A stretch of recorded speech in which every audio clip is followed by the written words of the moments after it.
Meron pong isang kasabihan, it never rains in my life, but it pours. Hindi lang daw umuulan, kundi bumubuhos pagka dumarating. At ito po ay karamihan na binabanggit ng mga nakakaranas ng napakaraming mga sabay-sabay, kung minsan na tinatawag na dagok sa buhay.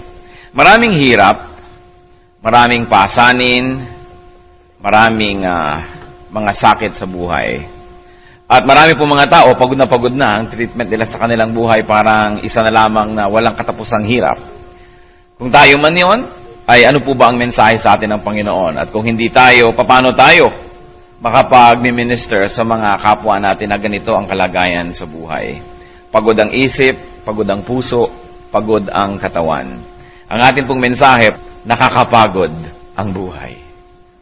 Yan ba ang attitude natin kumisan o nararamdaman o complaint ng maraming nasa paligid sa atin? Patuloy kaming lumalapit sa iyo, aming Ama. Humihingi kami ng pusong magiging matabang taniman ng iyong salita. Kayo lang naman na aming dinudulugan at nalalapitan, at kayo ang aming magulang. Kami po ang tunay na pwede naming lapitan anumang panahon. Kami man yung nagkamali o kami yung pinagkamalian, kami man ang nagkasala o kami, Panginoon, yung naagrabyado, kayo pa rin ang aming lalapitan. Kayo pa rin ang aming kailangan. Humihingi kami, Panginoon, ng patuloy na paglilinis nyo. Nawa ay inyo po, Panginoong, hugasan namin mga kasalanan. Do not count our sins against the blessing that may be received by people through us. At kami, Panginoon, ay marapatin mo, di man dapat, na maging daluyan na iyong pagpapala. Cleanse us. Kami, Panginoon, ay nagtukubli sa iyong likuran. Kayo po ang makita, kayo ang marinig. Ang kabutihan niyo po ang siyang mahayag sa aming lahat. Maging tagapagsalita namin kayo, Panginoon, hindi po ang aming kapwa lamang.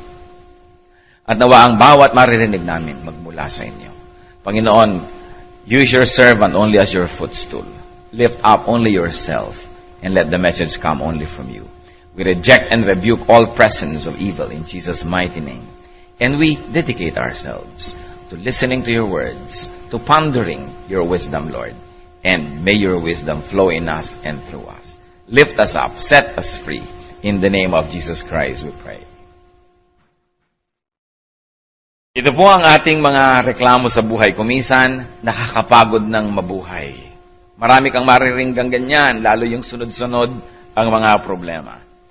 Ano po ba ang ating pag-uusapan ngayon? 5 complaints of man and 5 answers of God. Yan po ang ating mahalagang tingnan ngayon. 5 reklamo, bagamat marami yan, pero 5 lang ang pag-uusapan natin ngayon. People say, I'm too tired. Pagod na ako. I'm too tired of work, of burdens. I'm too tired of heartaches and difficulties, of pain and sorrow, of frustrations and rejection, of want or poverty. I'm too tired of sickness. Pagod na akong mahirapan, lagi na lang kapusin, etc., etc. But you know what God or what the Bible says?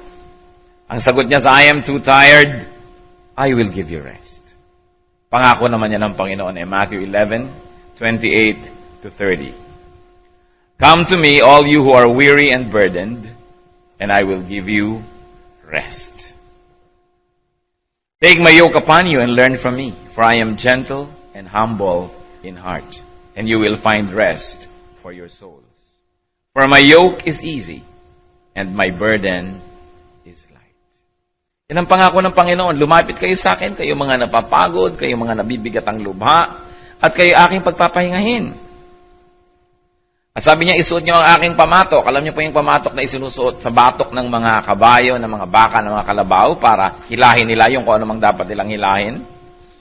At sa Israel, uso po yung pamatok na doble, kaya kumisan doble, 2 baka yung magkasabay na naghihila ng araro, 2 baka yung mayroong ginagawa. Kaya siya yung isa, at sabi niya, isuot niyo ang aking pamatok sa inyong batok. In other words, ako ang inyong magiging kapartner. Napapagod kayo kasi sinosolo niyo. Napapagod kayo kasi sinasarili niyo ang inyong mga problema, ang inyong mga kabigatan. Sabi niya, narito ako. Bakit ako narito pa? Ako ang inyong kapartner sa buhay. Napapagod kayo kasi nakikipartner kayo sa tao lang eh. Makikipag-business partner kayo sa mga nagwa 1, 2, 3. Makikipag-ibigan kayo sa hindi naman kayo iniibig. Makikipag-mabutihan kayo sa hindi naman mabuti sa inyo. Umaasa kayo sa hindi nyo naman maaasahan. Ipinapako nyo ang tuon nyo sa hindi naman pwedeng pagpakuan dahil lagi silang wala. Sabi niya, take my yoke upon you. Learn from me. Sabi niya ganon. I am humble. I am gentle. I am kind. And my yoke is easy. Bakit daw po madali ang gawain at ang pamasok ng Panginoon? Eh, kasi siya naman yung gumagawa. Siya naman ang may kaya. Hindi naman natin kaya. Kala niyo ba yung mga doktor natin sa kayo yung papagaling sa atin? May instrument sila. Kala niyo ba yung mga tumutulong sa atin at bibigay sa atin kung isa ng pera na sila talaga pinagmumulan? Wala naman sila. Kung pinanganak sa namin, talaga silang ganun. Wala rin. Ang Panginoon din galing. Dumadaan din sa kanila lang. Minsan bumibigat ang mga sulirahan natin sa buhay kasi nalilimutan natin na meron tayo dapat magawa. And remember, rest is not absence of work or absence of burden, but the presence of the Lord, our helper. Sabi niya, take my yoke upon you. Hindi niya sinabi, wala ka nang dadalhin. Bahala ka na sa buhay mo, wala ka nang dala. Sabi, hindi. Pero, tutulungan kita. Halika tayo ang magkatulong dyan. At ayon po sa mga pag-aaral ng sa kulturang Pilipino, ang isa sa mga pinakamatayong na layunin ng maraming kababayan natin ay kaginhawa. At yan ang pangako ng Panginoon, rest. Rest for the body. Gusto nga niya, pati katawan natin nagpapahinga, kaya inuutusan yung mga amo, yung mga may kapangyarihan na dapat merong rest day, merong sabak ang inyong mga workers. Rest for the soul, rest for the spirit. Kung paano po, inis na ako, galit na ako sa mga may atraso sa akin. Alam niyo po, ang ituturo ng Panginoon ang paraan na magpapahinga dyan, patawad. Patawad ka na lang, pinapahinga ka. Kasi kaya hindi ka pa napapahinga, hindi ka pa nagpapatawad. Kasi po yung pagpapatawad, one way. Hindi nyo kailangan ng consent nila, hindi nyo kailangan ng pagbayad nila o cooperation nila. It's all in your heart. So if you give it, tapos na. Napahinga na kayo. Kaya yung mga pagisan, may sama pa tayo ng loob, galit pa tayo sa ating kapwa. Kasi, ang totoo nun, hindi pa lang kasi tayo nagpapatawad. So hindi sila sisisihin natin. At talaga ilalagay nyo sa kapwa ang inyong ikabubuti. Kaya sa dami ng masama sa mundo, kung hindi kayo marunong magpatawad, lugi kayo, lagi kayong nagalit. Kaya dala-dala nyo sa inyong kamay ang susi ng inyong kapayapaan. Magpatawad. Hindi nyo kailangan ng cooperation ng mga masasama sa paligid, yung mga nagkakamali. On your own, you can do it by yourself. Sabi nyo, mahirap magpatawad. Totoo, pero mas mahirap din naman hindi magpatawad. Mahirap nilang pareho. Patawad ka na, napahinga ka na. In forgetting, we have to learn to forget. Kaya sabi sa Bible, love gives no record of wrongs. When we give records of wrongs, we don't get rested. May mga halimbawa, sabi nyo, hindi, napatawad na kita, pero galit ka pa rin dito sa puso mo. Eh, hindi ka patatawad at papatawad. Baka it's a delusion. It is a lie. Rest. Kung pagod na kayo, God promises rest. Kaya kung minsan, kahit yung mga tao hyperactive, nagkakaroon tuloy ng sakit para mapahiga ang katawan o biglang magpahinga. Kasi talagang pahinga ang kailangan ng ating sistema. Katawan, puso, isip. Kung may mga napapagod na, hindi ninyo kapartner ang Diyos. Sobrang kasi kung kapartner natin siya, meron tayo na pagsusumbungan, nalalayan na, nasasabihan, may nagbibigay sa atin ng pahinga, ng comfort, ng inspiration. That's why the Lord says, I am just here, a prayer. Ano ba po ibang reklamo ng mga taong napapagod sa buhay? I'm tired of serving people. I'm tired of serving my relatives, my friends, my amo. I'm tired of serving everybody around me. Pagod na ako. Wala nang gawa mga tao kundi pagod na ako. Alam niyo po ang sagot ng Panginoon dyan? Pagod ka na in serving people? Serve me. Colossians 3:23 and 24. Whatever you do, work at it with all your heart as working for the Lord, not for men. Since you know that you will receive an inheritance from the Lord as a reward. It is the Lord Christ you are serving. Sabi natin, ibig mo sabihin, yung nag-aalaga ako ng nanay ko na pagkasuwit-suwit, naalagaan mo na, pinapagalitan ko pa. I'm serving the Lord, yes. Kasi ang sabi ng Panginoon, whatever you do to the least of these, nilikha ng Diyos ang lahat ng tao, mahal niya ang lahat ng tao. Sino ang naglilingkod sa mga tao na yun ay parang ang Panginoon rin ang pinaglilingkuran. At sino man ang sumasakit sa mga taong iyon, ang gumagawa ng masama sa kanila, ang Panginoon din ang ginagawa ng masama. Kasi ang Panginoon ang magulang nating lahat. Di ba't pag may anak kayo, may gumawa ng mabuti sa kanila, parang kayo na rin ang ginawa ng mabuti. Pero tayo ang unang-unang nagdaramdam. So, ganoon ang Panginoon. At lalong-lalo na kung sa ministry. Magsaserve ka, inis ka na, Miss Asheret, sa mga matitigas ang ulong mga members ng church na ayaw sumunod. Naiinis ka na, choir director, sa mga choir members na hindi makarating sa ng oras. Nayayabot ka na sa sinaserve mo and everything. Sabi ni Lord, napapagod ka kasi you think that you are serving people eh. Pero i-consider mo na that you are serving people. In other words, ina-appreciate kung ginagawa mo kung nila inaapos. Ang dami pong tao pag kasi ang ating Diyos kapwa-tao. Pag na-in-love, talaga namang nabaliw na ng gusto. Yun na lamang object ng kanyang love ang lahat-lahat. Kaya tuloy pag umalis ay baliw na baliw ang iniwan. Paano? They are only serving people. Pagkatapos, pagka hindi ka in-appreciate, hindi ka tinawa ng utang na loob, galit ka naman. Sabi Lord, serve. Serve the people around you in God's name. And serve the people around you for God's pleasure. Think, consider, and know that you are serving the Lord whenever you serve people. And you will be refreshed. Nakaka-refresh siya. Huwag tayong gumawa ng mga Diyos-Diyosan out of people around us. Kailangan isa lang yung Diyos. Sobra kasi naman yung iba, pagka na-in-love, nahulog ang loob, pagka nahulog ang loob nila sa ganitong nobyo at nobya, sobra yun na ang Diyos. Ang Lord, sir. You shall have no other gods before me. Pinagutos niya. Kaya kayo masyadong nasabing gastado na yung damdamin ninyo. Kasi sobra nyo lang ibinibigay sa kapwa na pagtataksilan kayo, hindi kayo na-appreciate, kawawa tuloy kayo. Hindi ko ang Panginoon ba naman ang inuuna ninyo? Mga tao pangalawa lang, pangatlong play sa ating heart. Hindi umalis na dumating sila, steady lang yung buhay natin. Because our center remains. And it doesn't go away. Because our center is good. Pero naman maririnig mo, I'm tired of doing good. Pagod na rin ako sa paggawa ng mabuti. At ang sagot sa atin ng Panginoon sa Biblia, do not stop.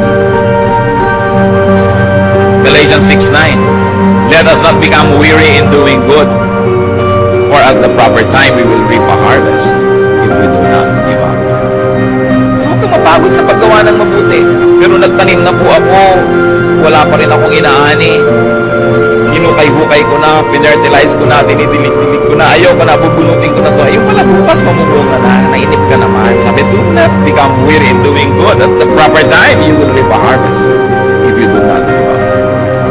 At nakakapagod gumawa talaga ng mabuti, pero nakakapagod din naman gumawa ng masama. So pareho din yan nakakapagod. Mapagod ka na sa paggawa ng mabuti, kakampi mo pa ang Diyos. And maybe what you should do, if this is your case, brother or sister, is brace yourself. Magpahinga ka ng konti. Space ng konti yung ginagawa. Do not give up doing it. At kahit kailan, huwag pagsisisihan ang paggawa. Huwag pagsisisihan na nasa panig ka. Sa pangreklamo ng marami sa atin, lugi ako sa pagiging mabuti sa parents ko. Ay ang dami ng reklamo. Ang nanay ko, hirap na hirap ako para akong kabayo ka sa trabaho. Tapos, utot ng utot sa akin, ibinibigay sa kapatid kong ate. Ibinibigay sa kapatid kong lasento. Nung araw, pare-pareho lang kami naghihirap sa buhay. Nag-working student pa ako para makatapos. Yung mga kapatid ko, ang aagang nag-asawa, humarurot ng pag-alembong. Pagkatapos ngayon, akong papaaral sa mga pamangkin ko. Ang daming ganyan. Di ba mga istorya ng Pinoy? Lugi na ako sa pagiging mabuti sa parents, sa kasusunod, sa katutulong, sa kabibigay. Alam niyo sabi ng Bible, tubo ka. Tubo ka, kapatid. Ephesians 6:2-3, honor your father and mother, which is the first commandment with a promise, that it may go well with you and that you may enjoy long life on the earth. Yan daw ang premyo ng Diyos sa mabubuting anak. So, hindi tayo magsisisi na mabuti ako, sunod-sunod ako sa magulang ko, pag umiyak na ng konti, laglag na ang 1,000 ko. Bawat patak ng luha, ang 3 personas ay lumalabas sa akin pitaka. Sabi, iyang marunong magparangal sa kanilang magulang. Ano man paraan ng pagpaparangal yon? Sabi, bibiyayaan kayo ng mahaba at masayang buhay. Hindi lang mahabang buhay na ang hirap naman, kundi saya. Kaya kasabihan yan ang mabubuting anak ay merong mga magagandang kinabukasan. Hindi naman yan pang-uto ng ating mga kasabihan. Ang Biblia mismo ang may sabi. Kaya hindi rin yan pagsisisihan. Isa pang nakakapagod, sasabihin ng iba, nakakapagod mabuhay. Nakakapagod ang buhay. Kaya meron nga na tumatalo na sa tulay. Diba? Nung nahulog sa ilog, hindi naman namatay sa lunod, namatay sa pollution. Namatay pa rin. May nakakapagod ng mabuhay, pero ang pangako pa rin, it's very related to what we've been saying all along, you will have rest. May kapahingahan. Hebrews 4:1 and 9, therefore, since the promise of entering His rest still stands, let us be careful that none of you be found to have fallen short of it. There remains then a Sabbath rest for the people of God. Mapagod ba tayo dito sa lupa? Gano'ng kahaba ba ang buhay? 70 years, 80, 90, 100 years? Pero yung eternity in the presence of the Lord is forever and ever and ever. Kaya sabi, napapagod man kayo dito, may inaasahan naman kayong kapahingahan. At hindi naman yun eh. Sabi, every week nga, binibigyan ko kayo ng Sabbath, one Sabbath every 6 days, broken by a 7th day of rest. Pagkatapos binibigyan ko pa kayo ng kapahingahan, which is psychological, which is emotional, which is spiritual. At kung hindi pa kayo kontento dyan, asahan ninyo yung pahinga na naghihintay sa mga anak ng Diyos. May rest here, merong rest there. Brothers and sisters, life is a gift to be enjoyed, not a curse to end. Life is a gift to be enjoyed, not work to do. And definitely, it is not a problem to solve. Regalo ng Diyos ang buhay. Kaya dapat nagpapasalamat tayo may buhay. Habang may buhay, may pag-asa ang tao. Hindi nyo alam ang maaaring mangyari. Huwag tatawaran ang magagawa ng Diyos. Ang mahalaga, kapartner natin siya at kasama sa lahat ng ating ginagawa. Hindi lang kapartner sa paglutas sa mga problema natin, kundi kapartner sa paggagawa ng ating mga desisyon.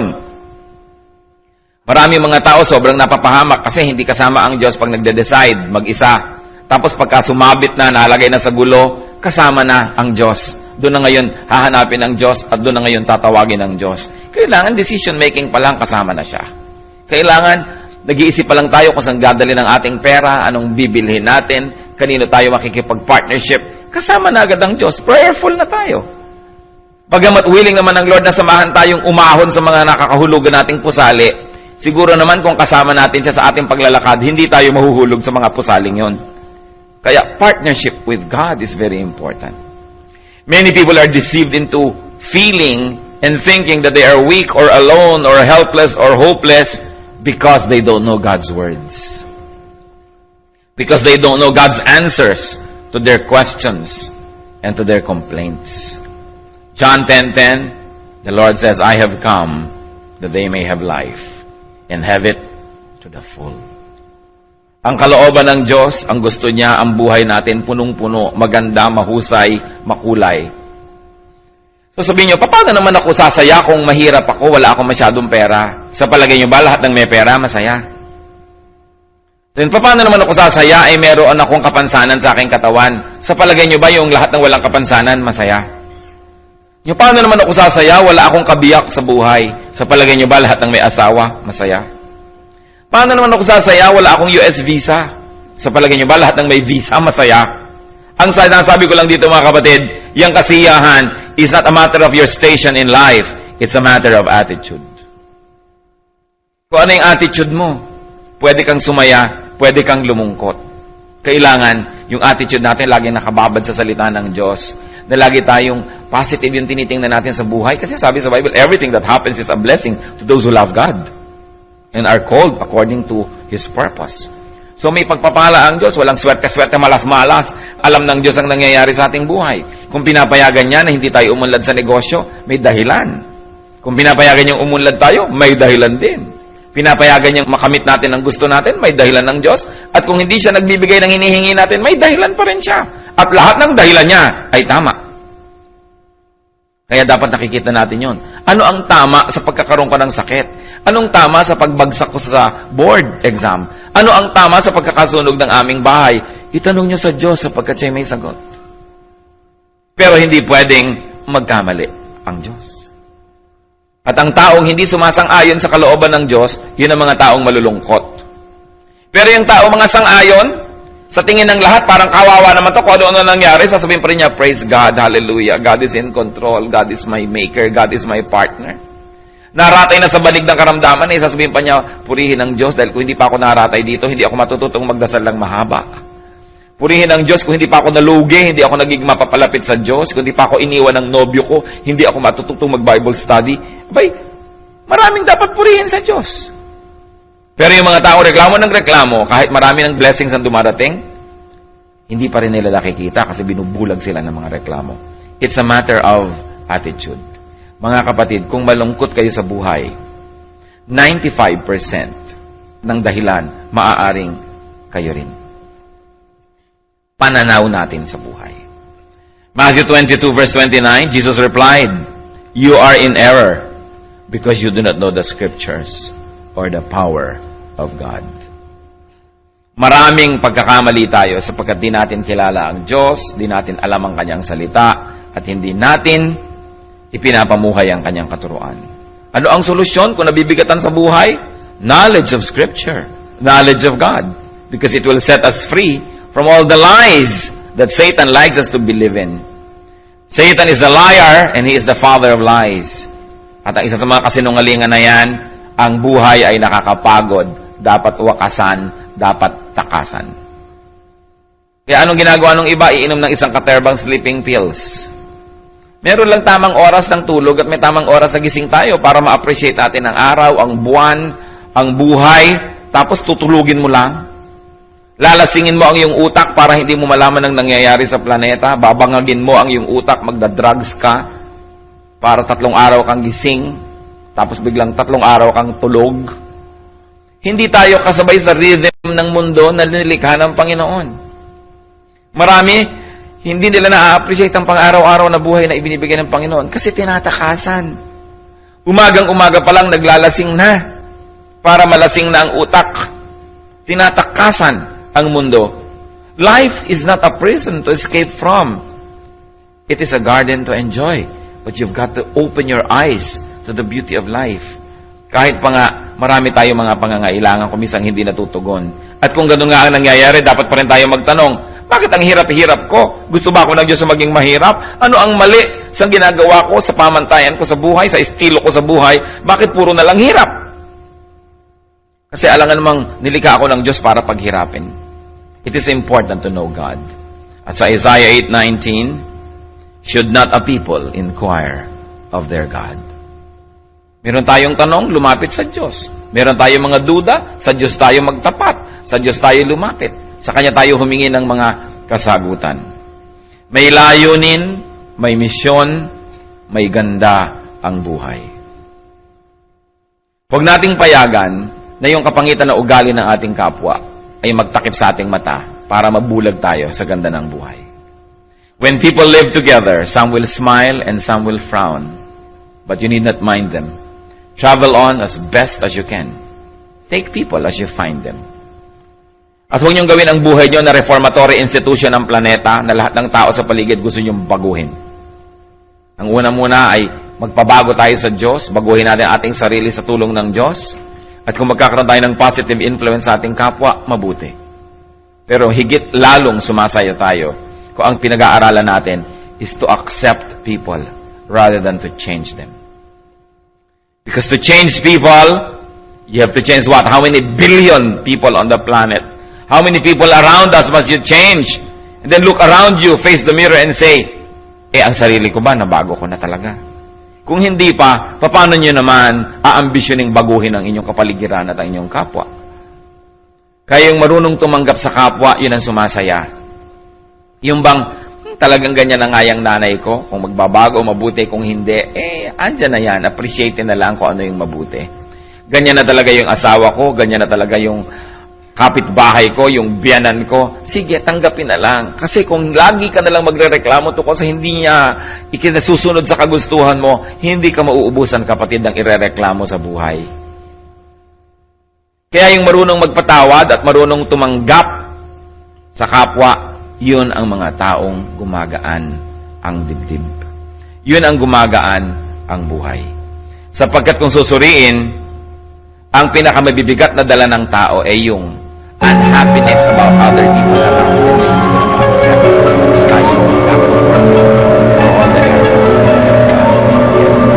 Yung dalawa lang na yon ang tanggalin nyo sa inyong buhay. Kagangan. At yung biglang black and white yung buhay o dinigan. Oh Lord. Makakakita ka ng kagandahan sa sunrise and sa sunset. Ma-appreciate mo ang ulan. Baka nga pati baha, magandahan ka naman. You know, walang imposible sa mga tao na ang puso ay malapit. Do not expect too much. Do not. You will only bound to it. And do not depend on others for your well-being, for your happiness, and for your security. Yung kantang Learning to Love Yourself is the greatest love of all. Pero kahit man lang po, mahal. Na kailangan marunong kang mahalin ang iyong sarili. Huwag mong iasa sa iba na mahalin ka. Nagtatampo ka, hindi ka inaabutan ng kape, magtimpla ka.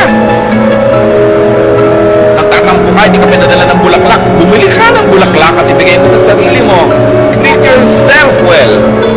Kaya yung mga iba matatampuhin, kasi inaasahan nila maaalala ng iba birthday nila, eh hindi nila naalala. Textan mo sarili mo, kaya dapat dalawa ang cellphone nyo. Text ka ng text sa sarili mo, hello, I miss you, kumusta ka na? Be good to yourself. Yung iba, o bakit ganyan ang itsura mo? Kasi hindi mo lang ko na batin. Iba din yung sarili mo. Alam nyo yung tao, pag inaasa nyo sa iba ang inyong kaligayahan, lulungkot lang kayo. Lulungkot lang kayo. Kaya, mahalin ang sarili. Hindi yun masarili. Kasi pag hindi nyo minahal ang sarili nyo, paano kayo magmamahal ng iba? You cannot give what you do not have. So, mahalin ang sarili. Be good to yourself.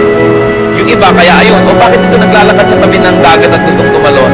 Kasi yung lifeline savings, ipinak mo na ito. Kaya bakit mo binigay? Diba? Konti-konti lang, huwag mong ibibigay ang lahat-lahat. Lalo boyfriend mo pala, ano ba? Kaya kawawa naman. Ito, nagpakahirap-hirap. Maraming mga magulang. O bakit bigong-bigo? 90 anyos, 85 anyos, puro kapaitan. Sabi ko, paano lahat-lahat ibinigay ko sa anak ko? Lahat-lahat, hindi ko kumain ng masarap. Kami mag-asawa, lahat ibinigay namin, pinag-aral namin sa mahal na school, pinakasal namin na maganda, tapos ayan ngayon, hindi pala kami maalala. Kaya ba't niya ibinigay lahat? Kasi mga magulang marunong bigay dapat mag-enjoy sa sarili, hindi yung makikita mo sa probinsya, walang kinakain, kundi mga talbos-talbos, pagdating ng anak, magka-semestral break, ipinito na lahat, ibinigay lahat, hindi masama. But you've got to learn to save for yourself. At lalo kayo, kung mga bago pa lang kayong parents, kung kayo ng mga insurance, mag-save kayo. Huwag niyong iasa ang pagtanda niyo sa inyong mga anak. Mabuti ng mabuti kung mabuti ang inyong anak. Pero kung minsan na 10 anak, wala lahat. Sa abutin lahat, wala ka rin kasama sa buhay. Minsan naman, ang bubuti ng anak mo, naman mga impacting ang iyong mga manugang. Paano na? Siyempre, mai-influence yan, honey. Hindi ka na naalala ng anak mo dahil kay honey.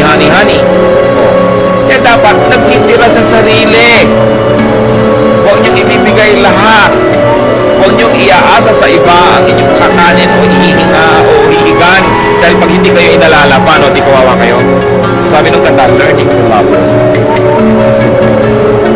Pwede siguro in terms of ito ang pinakadakila, kundi it is the priority muna. Unahin niyo yung sarili. Diba kahit sa aeroplano, sasakay kayo, sasabihin ng mga stewardess, in case na nawala ng oxygen, ang gagawin mo, may malalaglag daw ng mga oxygen mask, kabitan mo muna ang iyong sarili bago mo kabitan ang kasama. Kasi paano mo pakakabitan kung asul ka na? You've got to have life so that you can give life. Do not depend on others too much. Thoughtfulness, be thoughtful of yourself. Be kind to yourself. Not at the expense of being unkind to others. Important. And then depend on God. Work for God.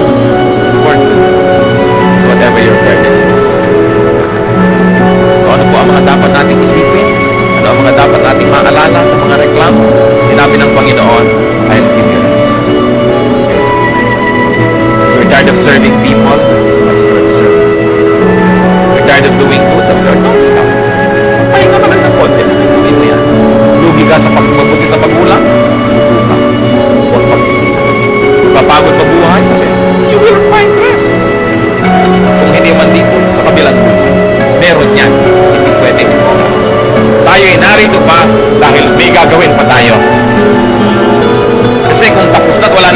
ang Diyos, not 1 second longer will make you live on earth. Habang narito pa tayo, may kahulugan pa, may buhay pa, may mission pa, at meron pang kaligayahan sa nag-iinit sa atin. Kasi ang Diyos, exact ang kanyang kaligayahan. Kung tapos ka na dito, ulit ka na. Narito pa tayo dahil gusto pa ng Diyos. Hindi tayo dapat mapagod mabuhay. Panginoon, salamat sa iyong kabutihan sa amin. Salamat sa iyong mga pagpapaalala. At salamat, Panginoon, sapagkat kayo ay tunay na pinagmumulan ng kaliwanagan sa aming puso. Nawa, Panginoon, ang aming dalangin kung may mga kapatiran kaming nakikinig ngayon sa iyong salita. Na ganito ang kalagayan, napapagod na sa buhay, kung minsan gusto nang sumuko. Ipakita mo sa amin, Panginoon, ang kabanalan ng buhay. That life is sacred because it comes from you. Na maluwalhati namin kayo, masamba sa pamamagitan ng pagiging buhay. Na buhay na hindi lamang naman hinahanap nyo yung buhay na nagdarasal, nagpupunta sa church, kundi buhay na natutuwa kaming ma-enjoy ang iyong creation. When we have a cool shower, when we drink a steaming cup of coffee, when we enjoy the breeze, O Lord, when we look at the sunset, when we find the beauty of the stars, that we remember you. That you want us to enjoy. You have surrounded us with so many beautiful things to soothe us, to please us. Nawa, Panginoon, makita namin kayo sa mamunting mga bagay. May we find you, Lord, in the smile of a child, in the small gestures and touch from our friends. Makita namin kayo, Panginoon, sa mga natatanggap naming cards and text messages. Makita namin ang kabutihan ninyo, maging sa mga na-enjoy namin, Panginoon, na hangin from electric fans, from air conditioning, lahat ng mga natural things na ito, Panginoon, you arrange and you rearrange and you enable men to arrange and rearrange for our comfort, for our enjoyment. You are a very thoughtful God. Pag nag-enjoy kami, Panginoon, ng malamig na inumin, ng mainit na pagkain, maalala namin kayo that even temperature comes from you. Pag kami, Panginoon, yung nagkakaroon ng fever, maalala namin how you have designed our body to fight foreign matter, Lord, that tries to make us sick. That's why our body responds. Pagka nasusugatan kami, Lord, at nag-aampat yung dugo, Lord. When our blood stops flowing because of the mechanisms that you have given our body, maalala namin kayo. Pag inaanto kami, Lord, na gusto na namin magpahinga sa